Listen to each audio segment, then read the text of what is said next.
এই তিনটি স্বপ্ন দেখলে বুঝবেন যে আপনি দ্রুত ধনী হবেন। আল্লাহ পাক রব্বুল আলামিন আপনাকে স্বাবলম্বী বানাবেন। আমার আল্লাহ আপনাকে ধনাঢ্য বানাবেন। কারণ মনে রাখতে হবে, ধনী হওয়া, গরিব হওয়া, এটা আল্লাহ পাক রব্বুল আলামিন যাকে ইচ্ছা আমার আল্লাহ তাকে সম্পদশালী করেন, আর যাকে ইচ্ছা আমার আল্লাহ তাকে গরিব বানান। কারণ ধন ভাণ্ডারের মালিক পৃথিবীর কোনো মানুষ না, আমার আল্লাহই সব কিছুর মালিক। যত এই পৃথিবীতে আমরা অনেক সময় আছে কি জানেন, অনেক সময় আছে যে পৃথিবীর টপ লেভেলের ধনী যারা আছে তাদের অনেক টাকা পয়সা, অনেক সম্পদ। এইগুলা দেখে আমাদের আফসোস হয়, এইগুলা দেখে আমরা অনেক সময় আমাদের মাথা আউট হয়ে যায়। এত সম্পদ, এত টাকা পয়সা কিভাবে তারা ইনকাম করে? তাদের প্রতি সেকেন্ডে, প্রতি মিনিটে লক্ষ লক্ষ কোটি কোটি টাকা পয়সা তারা ইনকাম করে। তাদের ইনকাম সোর্স দেখলে আমাদের মাথা ঠিক থাকে না।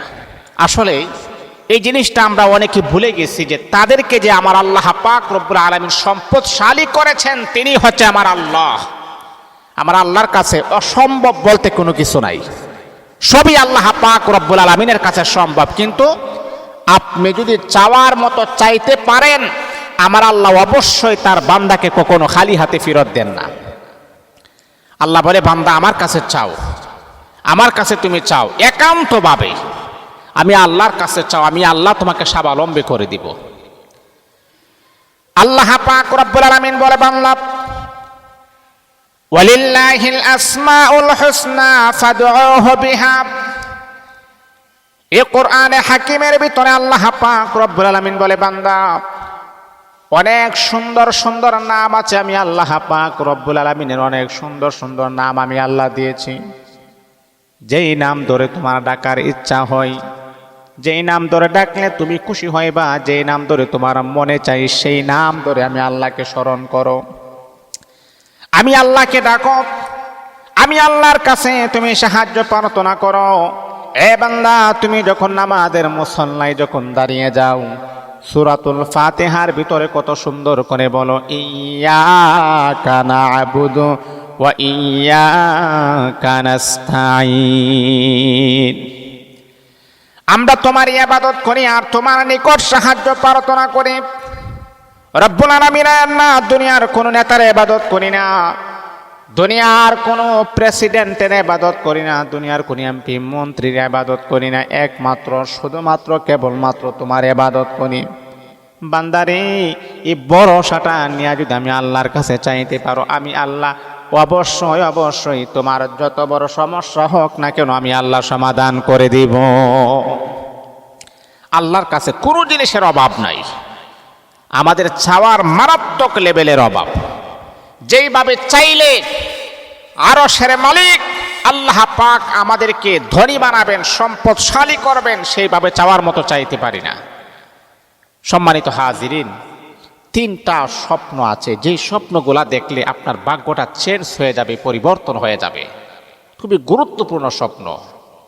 এই তিনটি স্বপ্ন যদি আপনি দেখেন তাহলে বুঝতে হবে আল্লাহ পাক রব্বুল আলামিন আপনাকে সম্পদশালী করবেন, আল্লাহ আপনাকে ধনী বানাবেন, আল্লাহ আপনাকে হালাল উপায়ে আমার আল্লাহ সম্পদশালী করবেন। ধনী হওয়াটা এটা কিন্তু কোনো ভুলের কোনো বিষয় না। যে কোনো মানুষ ধনী হতে পারে, যে কোনো মানুষকে আল্লাহ পাক রব্বুল আলামিন ধনী বানাতে পারেন, এটা কিন্তু কোনো ভুলের বিষয় না। কারণ সাহাবায়ে কেরামের ভিতরে ধনী সাহাবী ছিলেন, সাহাবায়ে কেরামের ভিতরেও অনেক ধনী সাহাবী ছিলেন, তাদেরকে আল্লাহ পাক রব্বুল আলামিন অনেক সম্পদশালী করেছেন, তারা ধনী ছিলেন। এই জন্য ধনী হওয়াটা কিন্তু কোনো ভুলের বিষয় না। আপনি ধনী হতে পারেন, কিন্তু হ্যাঁ, ধনী হওয়ার পরে আল্লাহ পাকের শুকরিয়া যদি আপনি আদায় করেন, আল্লাহ পাক রব্বুল আলামিন আপনার নিয়ামতের দরওয়াজা আরো বেশি বৃদ্ধি করে দিবেন, আরো বাড়ায় দিবেন। হযরত উসমান ইবনে আউফ, হযরত উসমান গনি রাদিয়াল্লাহু তাআলা আনহু অনেক ধনী সাহাবী ছিলেন, আল্লাহ তাকে সম্পদশালী করেছেন। দুনিয়া থাকা অবস্থায় জান্নাতের সার্টিফিকেট তিনি পেয়েছেন। হযরত আব্দুর রহমান ইবনে আউফ অনেক ধনী সাহাবী ছিলেন, দুনিয়া থাকা অবস্থায় জান্নাতের সার্টিফিকেট পেয়েছেন। তাহলে ধনী হওয়াটা এটা কিন্তু কোনো খারাপের কোনো বিষয় না। কিন্তু হ্যাঁ, আমি আপনাকে বলি, এই গুরুত্বপূর্ণ তিনটা স্বপ্ন স্বপ্ন কিন্তু তিন প্রকার। একটা হচ্ছে আল্লাহর তরফ থেকে আসে, আর আরেকটা হলো শয়তানের তরফ থেকে আসে, আরেকটা হলো সারা দিন যা করেন, সারা দিন আপনি যা নিয়ে ব্যস্ত থাকেন, রাতের বেলা তাই স্বপ্ন আপনি দেখেন। মাঝে মধ্যে শয়তান কিন্তু আমাদেরকে ভুলভাল স্বপ্ন দেখায়, আতঙ্কের স্বপ্ন দেখায়, ভয়ভীতির স্বপ্ন দেখায়। শয়তান মানুষকে ওয়াসওয়াসা দেয়, আর শয়তানের কথা আল্লাহ কোরআনে বলেছেন, সে হচ্ছে আমাদের প্রকাশ্য দুশমন। তার কাছ থেকে তোমরা যথেষ্ট পরিমাণের তোমরা আয়াতুল কুরসি পড়ে, বিভিন্ন সূরা কেরাত পড়ে তার কাছ থেকে তোমরা আশ্রয় প্রার্থনা করো, কারণ সে তোমাদেরকে ওয়াসওয়াসা দিয়ে জাহান্নামের আসামি বানায় ফেলবে। তাহলে এই স্বপ্ন মনে রাখতে হবে। অনেক স্বপ্ন আছে কি জানেন, আপনি একটা ভালো স্বপ্ন দেখলেন, স্বপ্নটা এতটাই গুরুত্বপূর্ণ যে স্বপ্নটা অর্থ হচ্ছে আল্লাহ আপনাকে স্বাবলম্বী বানাবেন, আল্লাহ আপনাকে ধনী বানাবেন, আল্লাহ আপনাকে সম্পদশালী করবেন। আচ্ছা বলেন তো, এই যে স্বপ্নটা আপনি রাতের বেলা দেখলেন, এই স্বপ্নটার ব্যাখ্যাটা সুন্দর না? এত সুন্দর চমৎকার একটা ব্যাখ্যা, এত বড় গুরুত্বপূর্ণ একটা স্বপ্ন দেখার পরে যেই মানুষটা স্বপ্নের সম্পর্কে, ব্যাখ্যা সম্পর্কে অবগত না, স্বপ্ন সম্পর্কে জানে না, এমন একজন ব্যক্তিকে আপনি বলবেন, অথবা আপনি মসজিদের একজন ইমাম সাহেবকে বললেন যিনি স্বপ্ন সম্পর্কে অবগত না। কারণ স্বপ্নের জ্ঞান রাখাটা এটা কিন্তু আলাদা একটা আলেম লাগে। আলেম হইলেই যে স্বপ্নের ব্যাখ্যা জানবে এটা ভুল ধারণা। মসজিদের ইমাম সাহেব হলেই যে স্বপ্নের ব্যাখ্যা জানবে সেটাও কিন্তু ভুল ধারণা। স্বপ্নের ব্যাখ্যা জানার জন্য আলাদা আলেম থাকা প্রয়োজন, আলাদা আলেম লাগে।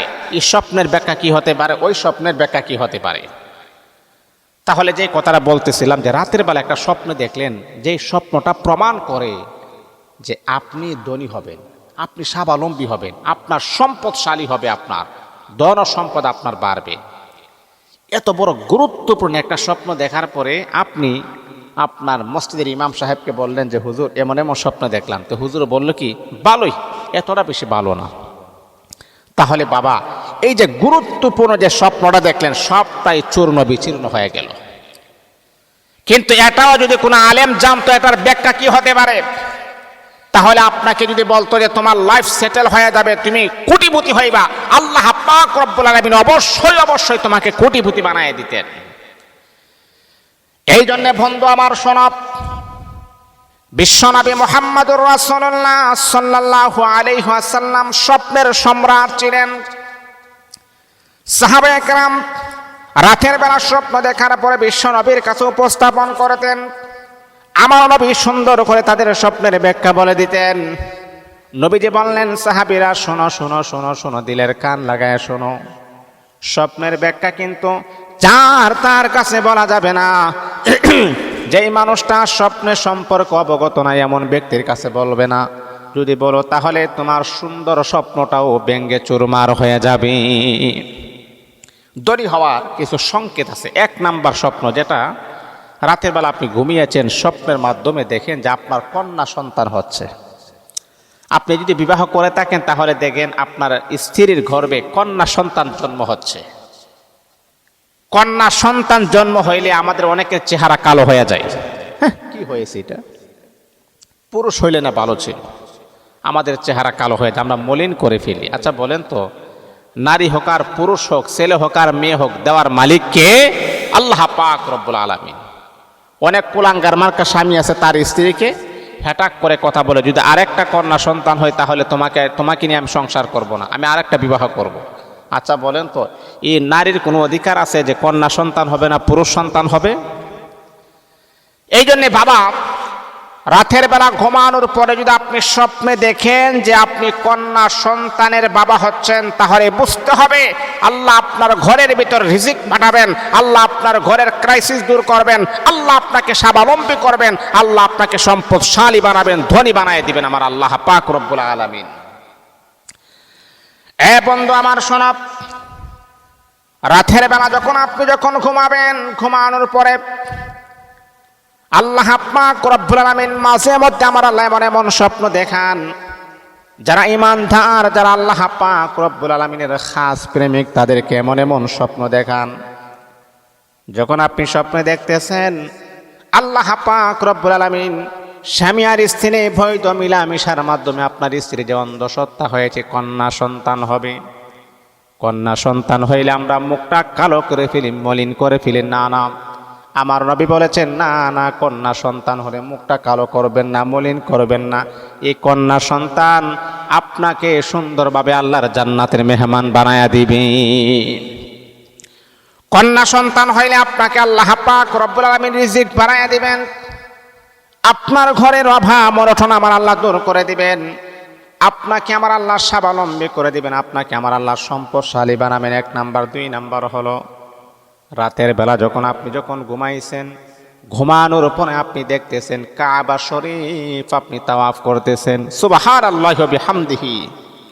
রাতের বেলা ঘুমানোর পর আপনি দেখতেছেন সোনার মদিনা আপনি হজ করতেছেন, কাবা শরীফ আপনি তাওয়াফ করতেছেন। এটা কি কোনো খামখেয়ালি বিষয়? আপনি কাবা শরীফ, রাসূলের রওজা মুবারক আপনি তাওয়াফ করতেছেন। বাবারে, এটা যে কত বড় একটা সৌভাগ্যের প্রতীক, কত বড় একটা সৌভাগ্যের লক্ষণ। যদি আপনি দেখেন যে রাতের বেলা আপনি রওজা মুবারক তাওয়াফ করতেছেন, সোনার মদিনায় হজ করতেছেন, কাবা শরীফে যাচ্ছেন, রাসূলের রওজা মুবারক জিয়ারত করতেছেন, এই স্বপ্নটাই প্রমাণ করে আল্লাহ পাক রব্বুল আলামিন আপনাকে সম্পদশালী করবেন। সম্পদশালী করার পরে আপনার উপর হজ ফরজ হবে। সেই হজটাও আমার আল্লাহ আপনার মাধ্যমে করায় দিবেন। বন্ধুরে আমার, শোনা দিলের কান লাগায় আপনি শোনেন। এই রকম গুরুত্বপূর্ণ স্বপ্ন দেখার পরে যার তার কাছে কখনো আপনি বলবেন না। যদি আপনি স্বপ্নের মাধ্যমে যদি আপনি দেখেন কাবা শরীফ আপনি তাওয়াফ করতেছেন, তাহলে বুঝতে হবে আল্লাহ পাক রব্বুল আলামিন আপনাকে সম্পদশালী বানাবেন। আমার আল্লাহ আপনাকে ধনী বানাবেন।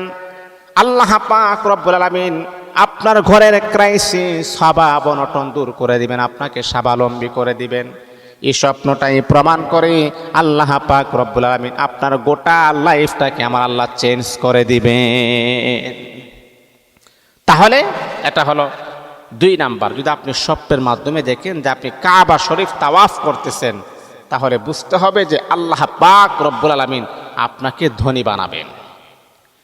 3 নাম্বার হলো যদি আপনি স্বপ্নের মাধ্যমে যদি আপনি দেখেন যে আপনি নামাজ পড়াচ্ছেন, কথাগুলা বুঝেন, আপনি নামাজ পড়াচ্ছেন। নামাজ কে পড়ায়? নামাজ কে পড়ায়? মসজিদের ইমাম সাহেবে পড়ায় না, নামাজ পড়াচ্ছেন। তাহলে বোঝা গেল আল্লাহ আপনাকে ধনীও বানাবেন, আল্লাহ আপনাকে নেতাও বানাবেন। নেতা কাকে বলা হয়? যিনি নামাজ পড়ান উনি হচ্ছে নেতা। যদি আপনি দেখেন যে আল্লাহ আপনি কয়েকজন মানুষের ইমামতি আপনি করতেছেন, নামাজ পড়াচ্ছেন, তাহলে বোঝা গেল আল্লাহ আপনাকে নেতা বানাবেন, আল্লাহ আপনাকে স্বাবলম্বী করবেন। এইরকম গুরুত্বপূর্ণ স্বপ্ন দেখার পরে যার তার কাছে কখনো বলে আপনার স্বপ্নটাকে দুলিশাত আপনি করবেন না। তারপর আরো কিছু সিমটম আছে, যেমন যদি আপনি স্বপ্ন দেখেন আপনি কোরআন তিলাওয়াত করতেছেন, রব্বে কাবার মালিক আল্লাহ পাক রব্বুল আলামিনের মহাগ্রন্থ আল কুরআন আপনি তিলাওয়াত করতেছেন, তাহলে বুঝতে হবে আল্লাহ পাক আপনার গুনাহ মাফ করবেন, আল্লাহ আপনাকে স্বাবলম্বী বানাবেন, আল্লাহ আপনার সাথে বন্ধুত্বের একটা সম্পর্ক আমার আল্লাহ রাখবেন। কারণ কোরআন হচ্ছে আল্লাহ পাকের কালাম। এই কালাম সবাই পড়তে পারে না। যাকে আল্লাহ পছন্দ করেন, যাকে আল্লাহ ভালোবাসেন, এই ভালোবাসার মানুষগুলাই আল্লাহ পাকের কোরআন পড়েন, অন্যথায় অন্য কেউ পড়তে পারে না। এই জন্যে বন্ধু আমার শোনা, এই গুরুত্বপূর্ণ স্বপ্নগুলা দেখার পরে আপনি যার তার কাছে কখনো আপনি বলবেন না। যার তার কাছে বলে আপনি আপনার এই গুরুত্বপূর্ণ স্বপ্নের ব্যাখ্যা থেকে আপনি বঞ্চিত হয়ে যাবেন। এই জন্য আমার নবী, বিশ্ব নবী মুহাম্মাদুর রাসূলুল্লাহ সাল্লাল্লাহু আলাইহি ওয়াসাল্লাম বলেন, সাহাবীরা নেই, স্বপ্ন দেখার পরে যেই ব্যক্তি স্বপ্ন সম্পর্কে অবগত আছে, জ্ঞান আছে, ওই ব্যক্তির কাছে তুমি তোমার স্বপ্নের কথাগুলা বলবা। অন্যথায় যোগ্য ব্যক্তি যদি না পাও তাহলে কখনো আপনি বলবেন না।